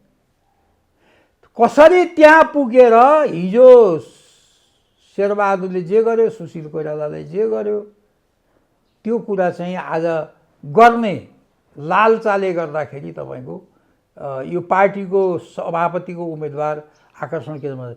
र काङ्ग्रेसलाई सपार्नको लागि अब वास्तवमा नेपाली काङ्ग्रेसमा चाहिँ यो प्रधानमन्त्री र सभापति एउटै मान्छे नहुने भन्ने विधानमा व्यवस्था गर्न सकियो भने काङ्ग्रेसमा यत्रो एउटा अप्राकृतिक गठबन्धन, अप्राकृतिक गतिविधि हुँदैन।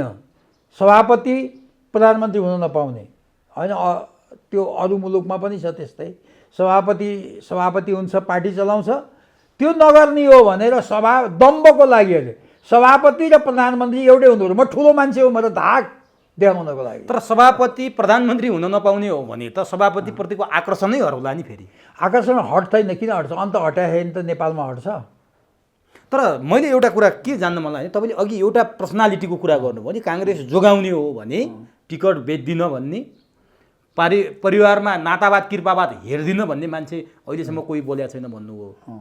तपाईँलाई को लाग्छ अब यो काङ्ग्रेस यस्तो डिलमा पुगेछ कि उता जाउँ भने काली भिर छ, यता जाउँ भने अजङ्गको पहाड छ, जता को लाग्छ भन्ने होइन। जो मान्छे सभापति हुन्छु भन्छ, यद्यपि मैले भोट हाल्ने होइन।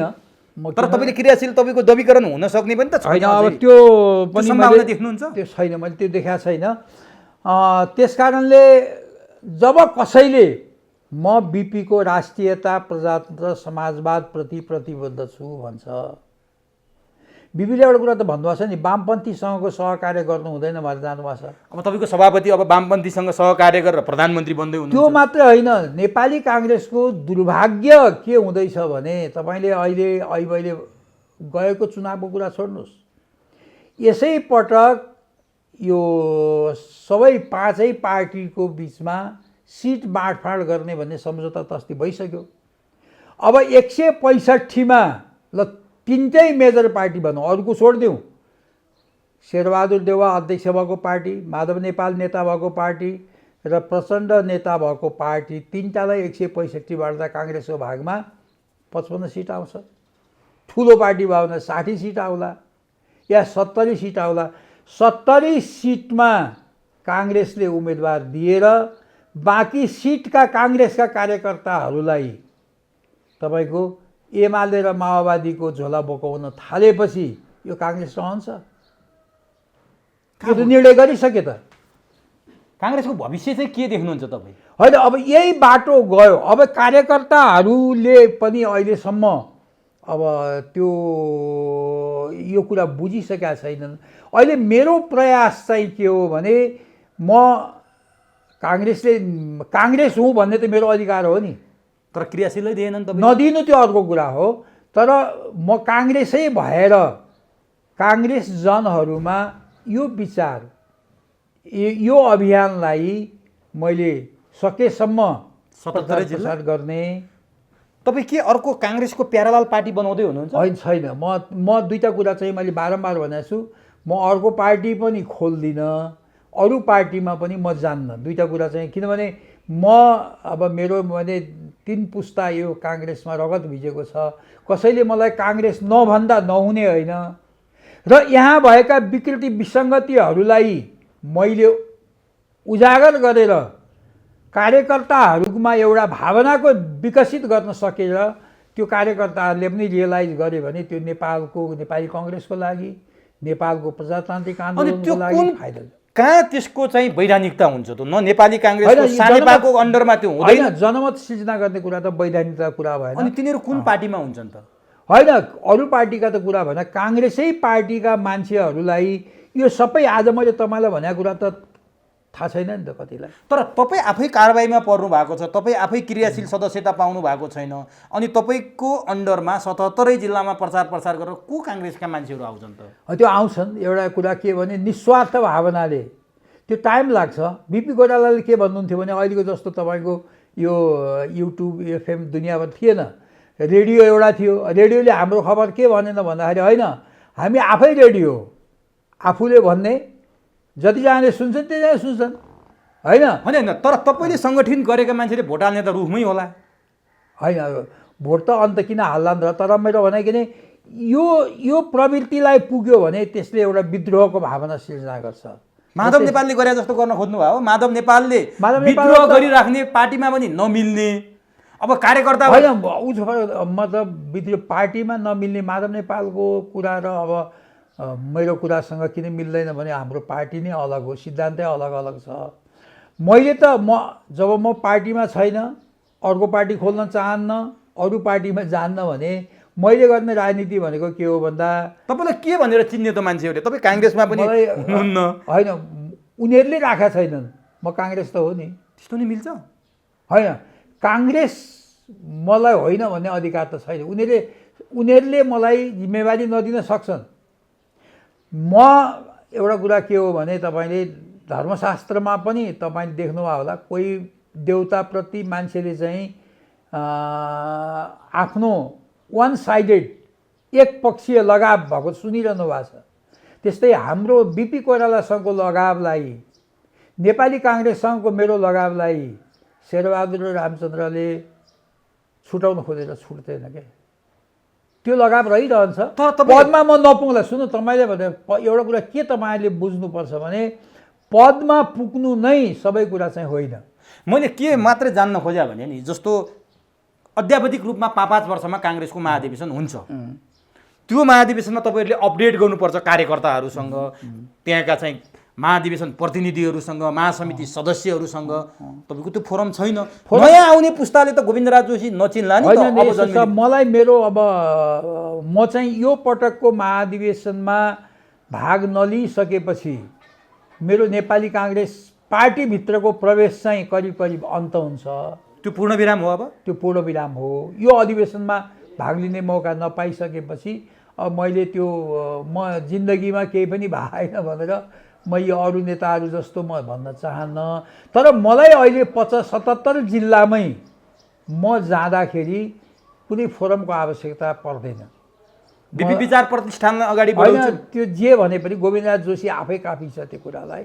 77 जिल्लामै म गएपछि त्यहाँको पार्टीले नै, म पार्टी कार्यालयमा जाँदाखेरि ढोका लाएर त बस्दैन, होइन? त्यहाँ मलाई मतलब 8-10 जना 20 जना मान्छे तपाईँ जस्ता 2-4 जना पत्रकारहरूलाई बोलाउँदाखेरि अहिलेसम्म भगवानको कृपाले उहाँहरूको सदा सहायता म प्रति। तर अभाव त खड्केला नि गोविन्दराज जोशीको त्यो सिङ्गो काङ्ग्रेसमा। त्यो मैले सोच्ने कुरा होइन। अब एउटा यसरी जाउँ, तनहुँ जिल्लालाई एकचोटि हेरौँ है। तनहुँ जिल्लामा गोविन्दराज जोशी मात्रै हुनुहुन्न, रामचन्द्र पौडेल पनि हुनुहुन्छ, प्रदीप पौडेल हुनुहुन्छ, शङ्कर भण्डारी हुनुहुन्छ, त्यसपछि आएर गोविन्द भट्टराई हुनुहुन्छ। उहाँहरूले प्रयास गर्नुहुन्न तपाईँहरूलाई मिलाउने? जिल्लामा गोविन्दराज होइन, उहाँहरूको अहिले के अरे रामचन्द्र पौडेल, शङ्कर भण्डारी, प्रदीप पौडेल, गोविन्द भट्टराई भनेको एउटै हुन् तनहुँमा। होइन अब उनीहरूलाई के लाग्छ भनेदेखि तपाईँको शङ्कर भण्डारी, प्रदीप पौडेल, गोविन्द भट्टराईहरूलाई चाहिँ गोविन्दराज जोशी काङ्ग्रेसमा नभइदियो भने रामचन्द्र पौडेलको विरोधी मान्छेहरूको समर्थन हामीलाई हुन्छ भनेर उनीहरू भित्र बाहिर हामी गोविन्दराज जोशीलाई यो अन्याय भएको भन्ने भित्रभित्र चाहिँ तपाईँको त्यो चाहिँ यस्तै रहोस् भन्ने मानसिकतामा हुनुहुन्छ, जो गलत हो।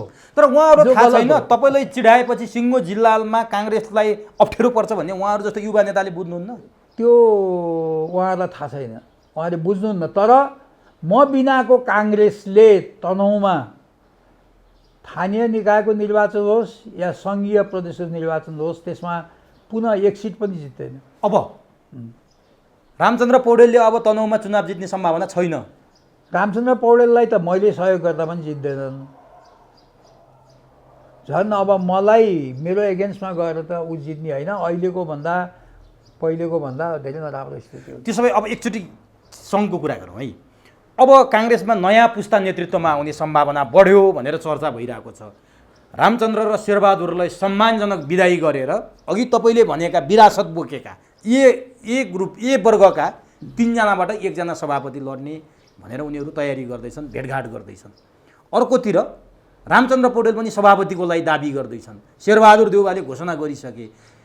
अनि अझै अरू ग्रुपहरू पनि आउने सम्भावना छ। सिटोलाको के हो त्यो बाहिर आएको छैन। तपाईँ के देख्नुहुन्छ अब काङ्ग्रेसको सभापतिमा? होइन, यस्तो छ क्या, यो सबैमा केही पनि फरक छैन। किन शेरबहादुर नहुने, किन अर्को हुने, किन रामचन्द्र नहुने, किन अर्को हुने भने सैद्धान्तिक भिन्नता केही देख्नुहुन्न। सैद्धान्तिक कमिटमेन्ट कसैको पनि छैन। होइन, कोही म बलियो छु मलाई नेतृत्व दिनुपर्छ भन्छन्। अब कुस्ती खेल्ने त होइन नि हो र। मतलब शेरबहादुर र रामचन्द्रको पुस्तालाई बुढो भएको हुनाले अर्को बलियो पुस्ता चाहियो भने के ओलम्पिकमा जाने हो? शेरबहादुर किन भएन त्यो मैले बिहान सुन्दै थिएँ एकजना नेताको, के अरे 6 महिनाभित्र चाहिँ विभाग गठन गर्नुपर्ने थियो, गरेन भने। त्यत्रो कार्यसमितिले किन गराएन त? त्यसो जिम्मेवारी कार्यसमिति छैन? गराउनु पर्दैन? सबै निर्णय त सहमतिमा भएको छ। त्यसकारणले जबसम्म कोही पनि मान्छे किन हुँदैन र म किन योग्य छु भन्दैन, उनीहरूको बिचमा कुनै भिन्नता हुँदैन। बिपीले के भन्नुभएको छ भनेदेखि मैले त्यस्ता धेरै वृद्धहरू देखेको छु जो विचारले मभन्दा युवा छन्। मैले त्यस्ता धेरै युवाहरू देखेको छु जो मभन्दा विचारले वृद्ध छन्। त्यसैले राजनीतिमा पुस्ताको कुरा गर्दा उमेर होइन विचारलाई प्राथमिकता दिनुपर्छ भन्नुभएको छ। वास्तवमा पार्टीको नेतृत्वमा योगदान, वरिष्ठता, क्षमता, योग्यताको आधारमा मूल्याङ्कन हुन्छ, जातको आधारमा होइन, लिङ्गको आधारमा होइन, उमेरको आधारमा होइन। त्यसैले नेपाली काङ्ग्रेसले गलत बाटो, सभापतिमा जो को हुन्छ भन्ने कुरा जो भए पनि म भएको हुँ भन्ने इम्प्रेसन दिनु पर्यो कि परेन? तर नि जस्तो शेरबहादुर र रामचन्द्र बाहेक युवा पुस्ता आयो भने काङ्ग्रेस एक ढिक्का हुने, विचार नयाँ आउने र त्यसमाथि जसरी गोविन्दराज जोशी लगायत विनय ध्वजन अघि नाम दिनुभयो, धेरै मान्छेहरू, कुलबहादुर गुरुङहरू, पुष्करनाथ ओझाहरू पछाडि पर्नु भएको छ नि। कारबाहीमा पर्नु भएको तपाईँ र पुष्करनाथ ओझा नै हो। तपाईँहरूको कारबाही फिर्ता गर्थ्यो, युवा पुस्ताले तपाईँहरूलाई पार्टीमा स्थान दिन्थ्यो, तपाईँहरूका विचार सुन्थ्यो, रामचन्द्र र शेरबहादुरलाई तपाईँप्रति इगो भयो होला, एउटै सहकर्मी एउटै उमेर समूहले पनि अप्ठ्यारो पार्यो होला, तपाईँ जस्ता मान्छेहरूलाई सम्मान हुन्थ्यो कि भन्ने मान्छेहरू पनि छन्। होइन, त्यो हुन्थ्यो, त्यो त सेकेन्डरी कुरा हो, व्यक्तिगत रूपमा मलाई के हुन्थ्यो भन्ने कुरा। तर केन्द्रीय कार्य समितिको बैठकमा, होइन, केन्द्रीय कार्य समितिको बैठकमा यी कुराहरू उठेका छैनन् र मलाई कारवाही गर्ने अनुशासन समितिमा सबै युवाहरू थिए, कोही पनि वृद्ध छैन, सबै यङ क्याडेटहरू।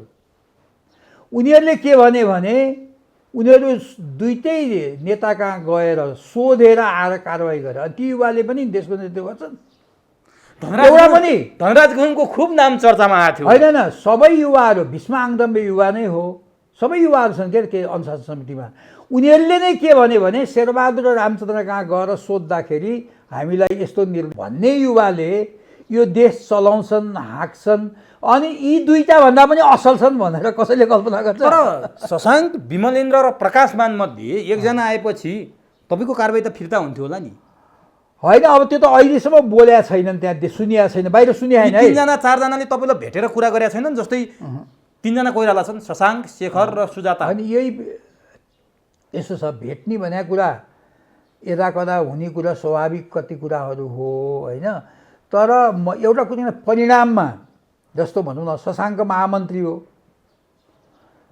अथवा अरू सदस्यले पनि, अब त्यो मेरो प्राथमिकता नपरे मेरो कुरा, मलाई मेरो बारेमा कुरा गर्नुपर्छ भनेर मैले त्यत्रो भन्ने अधिकार पनि नहुन सक्छ। तर मेरो एउटा कुरा के हो भने, मेरो जीवन म शेरबहादुर र विमलेन्द्रसँग या अरूसँग भन्दा पनि मैले वास्तवमा भन्यो भने बिपी कोइराला, गणेशमान सिंहहरूसँग मैले धेरै ठुलो मेरो लगाव छ।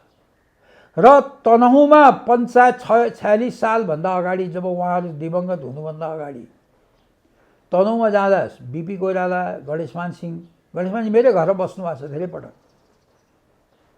होइन। तर त्यो पनि म भन्दिनँ, बिपी कोइरालादेखि कोइराला परिवारसँग मेरो चाहिँ वास्तवमा अब बिपी कोइरालाकै प्रभावले हामीहरू हिँड्यौँ। र साँच्चै भन्यो भने 36 सालमा बिपी कोइराला तनहुँ जानुभयो। त्यो जानेमा मेन कारण अब अहिले भन्दा त्यो ऊ होला, र मेरै कारणले उहाँ दमौली जानुभएको आमसभामा, र उहाँ बिरामी हुनुभयो। फर्कँदाखेरि त्यो बेला गाडी थिएन, माइक्रो बसमा जानु पर्थ्यो, बिरामी हुनुभयो। त्यो मैले यो अलिकति बडप्पन जस्तो पनि होला, म भन्दिनँ भने, तर मेरो काखमा एउटै सिटमा उहाँ र म बसेर माइक्रो बस रिजर्भ लिएकोमा मेरो काखमा सुतेर उहाँ पोखरा जानुभएको थियो। त्यो आत्मीयता छ। तर उहाँको छोराले त खोइ त बोल्दैन। त्यो कुरा शशाङ्कलाई थाहा छ, शेखरलाई पनि थाहा छ कति कुराहरू। गिर्जाबाबु जाँदाखेरि मेरो घरमा तोडफोड भएको कुरा शेखरलाई थाहा छ। खोइ त आज त्यस कारणले मैले तपाईँको आवश्यकता नभएको होइन, अब त्यो हुनसक्छ। मैले त्यस कारणले यो फलानु व्यक्ति आएर मेरो स्वार्थ पुरा हुन्छ भन्नु मेरो गलत मानसिकता हुन्छ। र मेरो चाहना के हो भने, अहिले पनि काङ्ग्रेसको नेतृत्व भनेको के भने भरोसा। मैले म असल छु भनेर हुँदैन। फलानु मान्छे नेता भयो भने हामीलाई समेटेर लैजान्छ, हाम्रो इज्जत राख्छ भन्ने भरोसा कार्यकर्ताहरूमा हुनुपर्छ। जसले त्यो विश्वास दिलाउँछ, जस्तो काङ्ग्रेसको सभापति दमौली जाँदा त म त उपस्थित हुनु पर्यो नि, परेन? पर्यो। मलाई उपस्थित भएन भने के भन्लान् त्यहाँको मान्छेहरूले? अथवा मोरङमा जाँदा शशाङ्क कोइराला उपस्थित हुनु पर्यो नि, शेखर कोइराला हुनु पर्यो।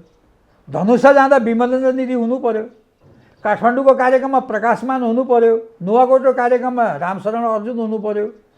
भन्दा सभापति जाँदाखेरि पार्टीमा नाम सुनेका मान्छेहरूको उपस्थित भएन भने के सभापति, के नेतृत्व हुन्छ? अब तर अहिलेको नेता हुन्छु भन्ने मान्छेले यो आशा पनि गरे छैनन्। म सभापति भएँ भने यी सबै जान्छन्, भन्ने आशा पनि गरेका छैनन् र सबैलाई मिलाउने प्रयत्न पनि नगरिकन एउटा गुट बनाएर अनि त्यहाँबाट काङ्ग्रेस पार्टी चलाउने सोचेका छन् जस्तो मलाई लाग्छ। अब नि यो त युवा पुस्ताको कुरा गरेँ होइन सबैको ल ठिक छ। कथम कताजित रामचन्द्र पौडेल सभापति भएर आयो भने यो हाइपोथेटिकल पनि हुनसक्छ, तपाईँको लागि त यो कुरा स्वीकार्य पटक्कै छैन जस्तो लाग्छ मलाई। आयो भने गोविन्दराज जोशीलाई झन अप्ठ्यारो पर्ने हो, आउने सम्भावना कति छ? होइन अब यो यिनीहरू कसैले पनि जित्छ, चुनाव कसले जित्छ मलाई थाहा छ। हेर्नुहोस् काङ्ग्रेसको सभापति को हो भनिदिनु न। म त्यो भन्दिनँ त्यसले शेरबहादुर देउवा होइन को हो मलाई थाहा छैन। काङ्ग्रेसमा कसले जित्छ मलाई थाहा छ। हेर्नुहोस् 100% अहिले भन्न मिल्दैन, अहिले भन्नु भएन, किनभने त्यसले अब कसैको पक्षमा कसैको विपक्षमा रामचन्द्र आएपछि तपाईँलाई के हुन्छ? केही हुँदैन, झन् अप्ठ्यारो हुँदैन? के अप्ठ्यारो नि मैले भनेको छु रामचन्द्रजीका मान्छेहरूलाई, रामचन्द्रजीलाई यो जीवनको यो उमेरमा जे गर्दाखेरि उहाँको आत्माले शान्ति पाउँछ त्यही गर्न भन्नुहोस्। र एउटा कुरा चाहिँ निर्णय नगराइदिनु होला, त्यो के भने गोविन्दराज जोशी नेपालमै बस्न नपाउने भन्ने चाहिँ पार्टीबाट निर्णय नगराइदिनु होला। त्यो बाहेक अरू मैले उनबाट केही आशा गरेको छैन भन्दैछु। आफ्नै जिल्लाको आफ्नै सहकर्मी पार्टी सभापति भन्दा त तपाईँलाई राम्रै हुन्थ्यो होला। होइन राम्रो नहुने अब यति कुरा किन गर्थेँ मैले? उहाँलाई मैले केही गर्नै पर्दैन, खालि मैले एउटा त्यति त भन्दा नेपालमै नबस्ने भन्ने निर्णय गर्नुभयो भने त मेरो यहाँ अब इष्टमित्र आफन्त सबै छन् होइन। एउटा पार्टीको सभापतिले सक्छ र त्यस्तो? गरिदिने बेर छैन काङ्ग्रेसको त। जित्नुहुन्छ जस्तो लाग्छ तपाईँलाई उहाँले? पार्टी सभापति जित्नुहुन्छ जस्तो लाग्छ? त्यो व्यक्तिगत कसैको पनि उ नगरौँ। को आउँछ जस्तो लाग्छ तपाईँलाई? कोइराला परिवारबाट अथवा अरूबाट? होइन अहिले मैले त्यो भन्दाखेरि के हुन्छ भने म त्यसको पक्षमा लागेको हुन्छ। समर्थन पनि यसले मैले नचाहेको मान्छे पनि सभापति हुनसक्छ, म सबैले चाहन्न नि। तपाईँले चाहेको को हो भन्नु? होइन म सबैले चाहन्न नि, सबैले चाहने भने त त्यो त वाहिगात कुरा न हो नि। म सबैलाई चाहन्न, तर मैले नचाहेको मान्छे पनि सभापति हुनसक्छ नि, मैले नचाहेमा नहुने हो र। त्यसैले अहिले मैले एउटा त मेरै लागि पनि हितकर हुँदैन आफूले नचाहेको मान्छेलाई सभापति हुन्छ भन्नु। अब अर्को चाहिँ के भन्दाखेरि अब चुनावमै पनि असर पर्छ। ल ठिक छ, अब म अन्तिमतिर छु। तपाईँले अघि पनि भन्नुभएको थियो काङ्ग्रेस अब पतनको बाटोमा छ, 15औं महाधिवेशनमा आउँदा काङ्ग्रेस रहन्छ कि रहँदैन ठ्याक्कै भन्न सकिँदैन, किनभने सबै कुराको आयु हुन्छ। 100 वर्षमा त सिमेन्टले बनाएको घर पनि जान्छ होइन। चिनको मात्रै एउटा कम्युनिस्ट पार्टी जो 100 वर्ष पुरा गरेर हिजो मात्रै 100औं वार्षिक उत्सव मनाएको छ भने काङ्ग्रेसको आयु पुग्या हो। अब होइन यस्तो छ, काङ्ग्रेस र कम्युनिस्ट पार्टीको एउटै कुरा हुँदैन, चिनको र हाम्रो व्यवस्थै फरक छ। काङ्ग्रेस पार्टीमा के हुन्छ भनेदेखि अब हेर्नुहोस् समय सन्दर्भमा बेलायतमा लिबरल पार्टीको जगजगी थियो होइन, त्यो त नीतिको कुरा हो, नेतृत्वको कुरा हो। अहिले बल्ल बल्ल बल्ल त्यहाँ लेबर पार्टी आयो, अहिले बल्ल लिबरल पार्टी अलिअलि अगाडि बढिरहेछ।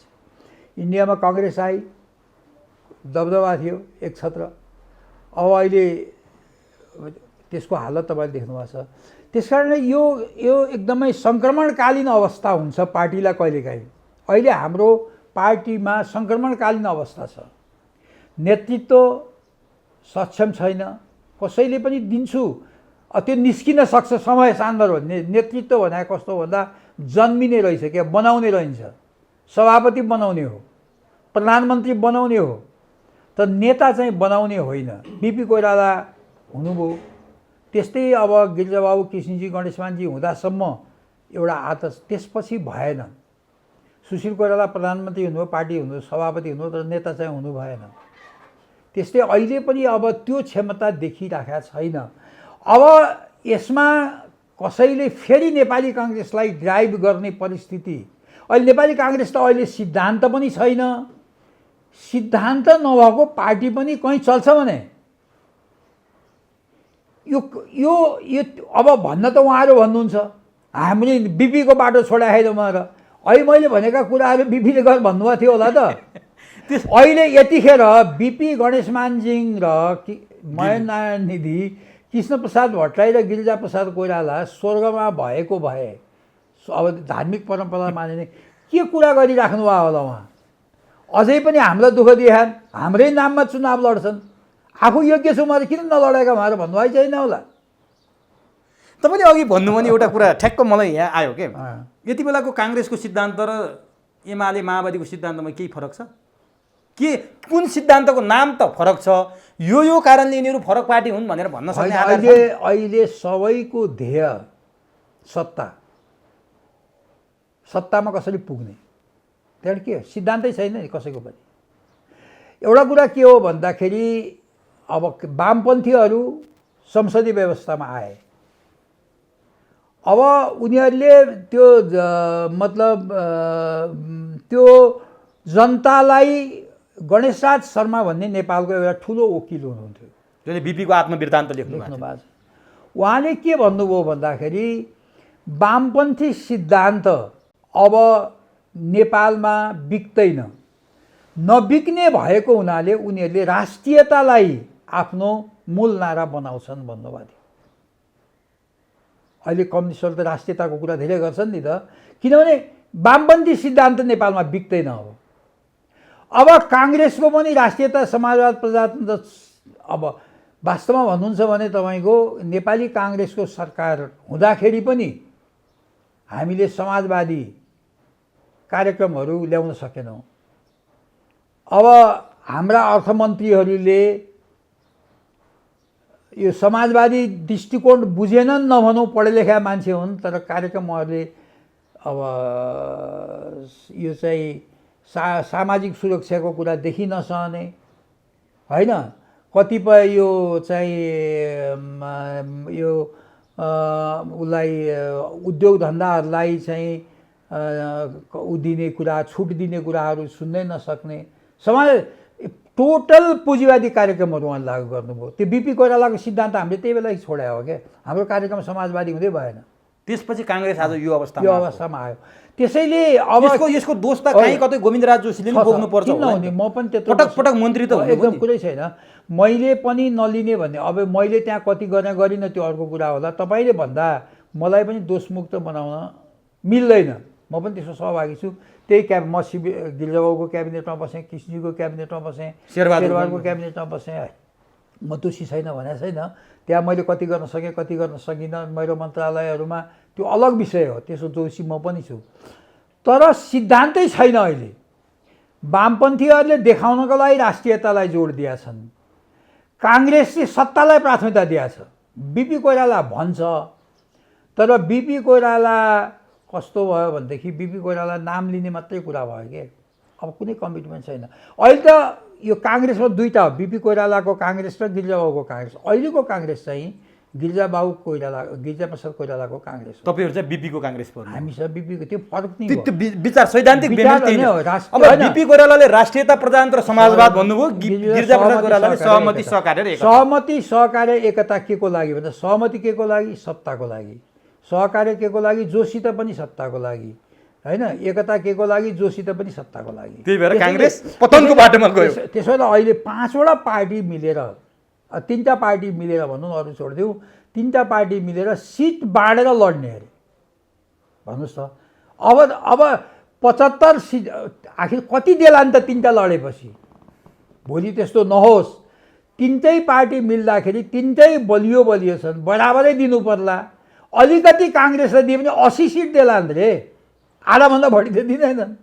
अनि अन्य ठाउँमा काङ्ग्रेसका कार्यकर्ताहरूले चाहिँ एमाले र माओवादीको झोला बोक्दै हिँडेपछि अनि काङ्ग्रेस रहन्छ। त्यसो हो भने नि अब कुरा गर्दै जाँदा लामो हुन्छ, म अर्को पाटो गर्नुलाई। यो 12 बुँदे समझदारीले ल्याएको विकृतिभित्रको अझै धेरै कुरा छन्, तपाईँसँग जोडिएका धेरै कुरा छन्। तपाईँले के चाहनु भएको थियो, के भयो, तपाईँले आफूले लेखेका कुरा मैले धेरै पढेको छु, त्यो बारेमा म अर्को पटक फेरि तपाईँसँग छलफल गर्नेछु। अब मैले तपाईँलाई अन्तिममा के सोध्न चाहेँ भने, काङ्ग्रेसले बाटो बिरायो, सिद्धान्त कम्युनिस्टको बोक्यो, झोला कम्युनिस्टको बोक्यो, यो त प्रष्ट भइसक्यो होइन। अस्ति चाहिँ वर्तमान प्रधानमन्त्री केपी ओलीले भन्नुभयो काङ्ग्रेस प्रचण्ड पथमा हिँड्यो भनेर। तपाईँ पनि त्यही भन्नुहुन्छ होइन? म पनि त्यही भन्छु। म चाहिँ वामपथ, काङ्ग्रेस होइन बाङ्ग्रेस भयो भन्छु। वाम र काङ्ग्रेस मिलेर बाङ्ग्रेस भयो अहिले हाम्रो पार्टी। कृष्णप्रसाद भट्टराईले यही असन्तुष्टि राखेर पार्टी छोड्नुभयो होइन।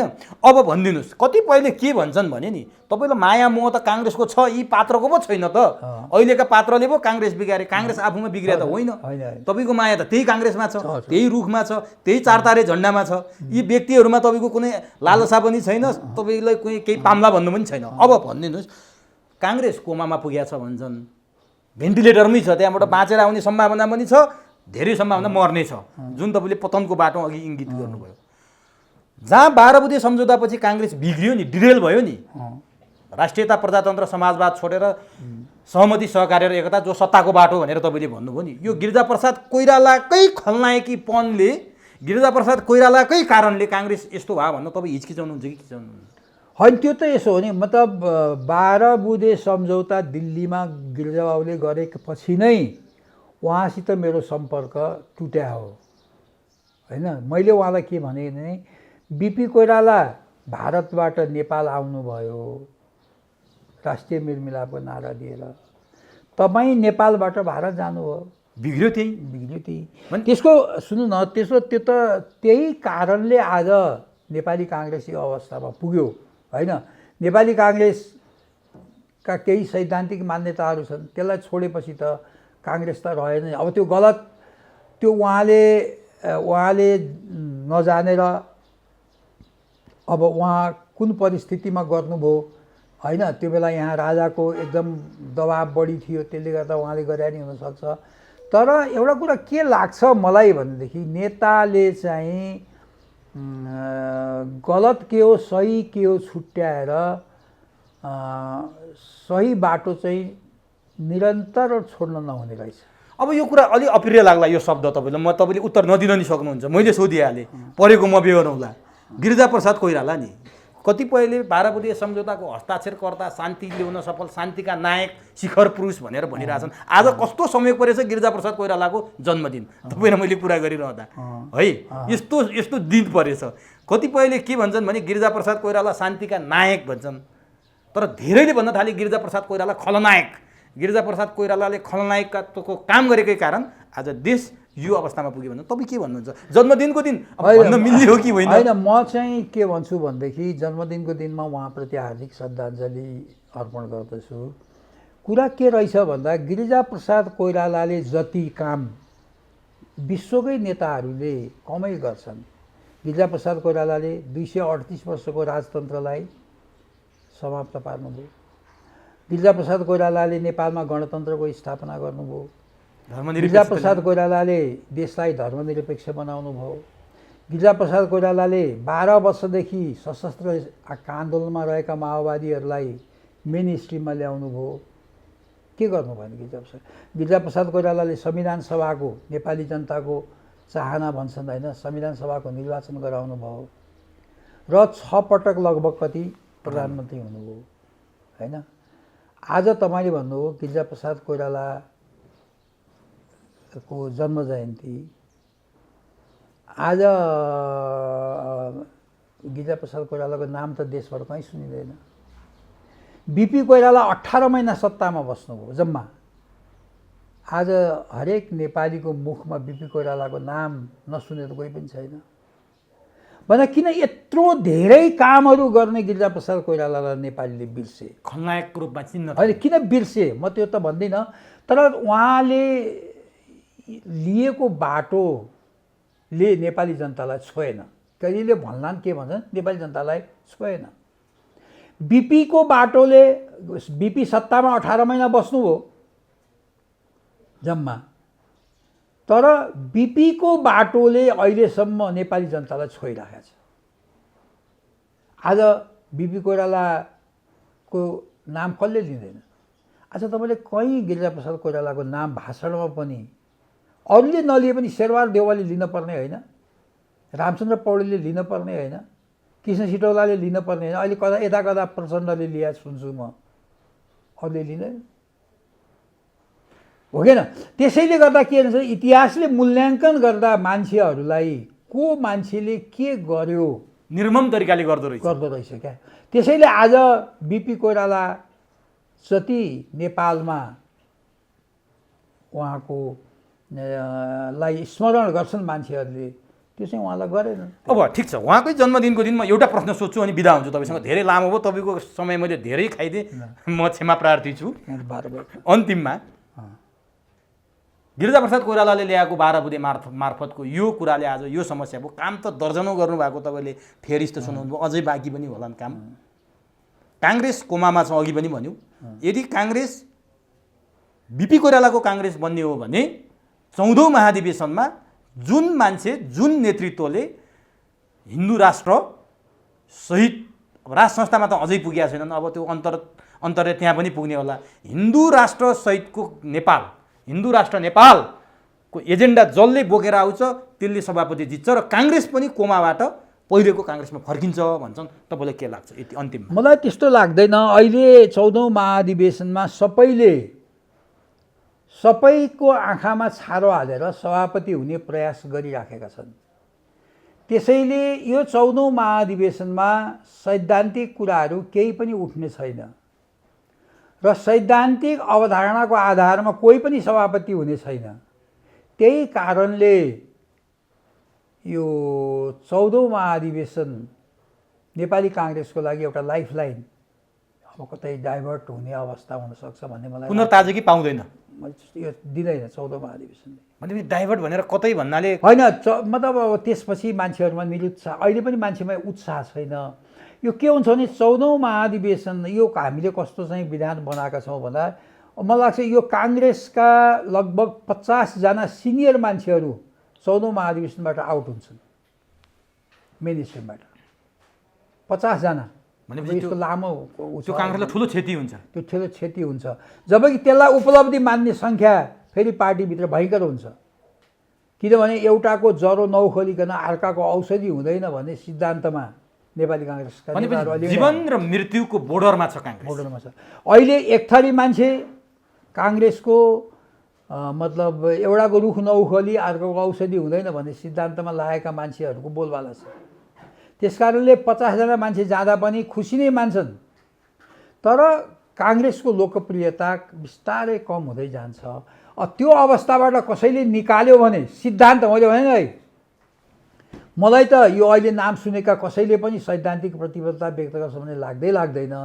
तर कसैले यदि सिद्धान्तको आधारमा चुनाव लड्ने प्रयास गर्यो भने र त्यसले जित्यो भने काङ्ग्रेसले चाहिँ जीवन्तता फेरि पाउन सक्छ, त्यो सम्भावना न्यून छ। तर अब त्यो मैले देखाएको छैन। त्यो नहोस्, मैले भनेको अनुसार त्यो होस्, मेरो शुभकामना र तपाईँ मार्फत म यही कुरा व्यक्त गर्न चाहन्छु। हस्, समय दिनुभयो, अत्यन्त महत्त्वपूर्ण भनाइ राखिदिनु भयो। फेरि अर्को कुनै बसाइमा अर्को महत्त्वपूर्ण कुरा गर्ने अवसर दिनुहुन्छ भन्ने आशा राखेछु। यसको लागि तपाईँलाई हार्दिक धन्यवाद।